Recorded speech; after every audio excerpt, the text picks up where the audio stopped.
आज आम द्वितीय श्रेणी पाठ 4 हई ओ समुदी पाठटी को पढ़ा।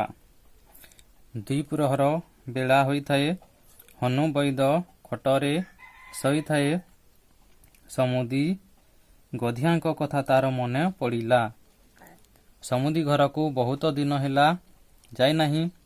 भाविला समुदी घर आडू बुली आसिबो। समुदी घर को गला। द्वार रे ठक ठक कला। गधिया धीर स्वर रे हाँ कहिला। ठक ठक शुणी द्वार खोलिला। हनु वैद ता मुह देखी पचारिला, कौन होइछि समुदी? तुमर मुह सुखिला दिसुची। गधिया कहिला, किछि दिन हैला ज्वर हेउची।